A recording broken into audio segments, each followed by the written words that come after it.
Are you an Android user and you want to share a picture with somebody and you wish that you had the AirDrop facilities like iPhone users do? Guess what? Now you do. It's called Quick Share.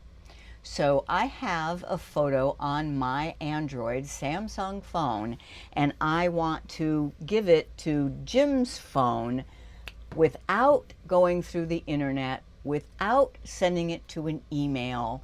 It's called Quick Share. Step one, Jim's phone needs to be set to accept Quick Share. So let me show you where that setting is. This is his phone, and if I go to his settings and search for Quick Share, it's right there.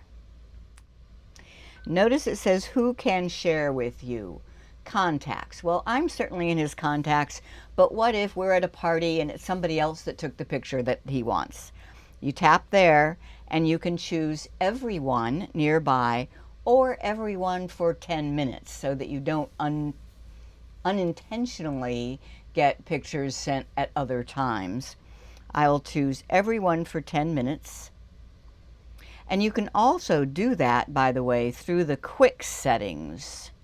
It's right there on Quick Share. You can get to it with the quick settings. It's ready to receive. So I can open the photo on my phone here, either in the Samsung Gallery or in Google Photos. It doesn't matter. I'll do it with Gallery. And it's this photo here of our ship in Amami, Japan, that I think is just a cool photo. He wants that. I tap Share, and then instead of sending an email, I just tap Quick Share, and his phone is showing up, Jim's Pixel 9. I tap it, it's ready to receive. Once his phone taps accept, it is going direct from phone to phone, not using any internet, no data involved here, just phone to phone. You do have to have Wi-Fi setting turned on because it's a Wi-Fi signal between the two. And now he has that picture on his phone.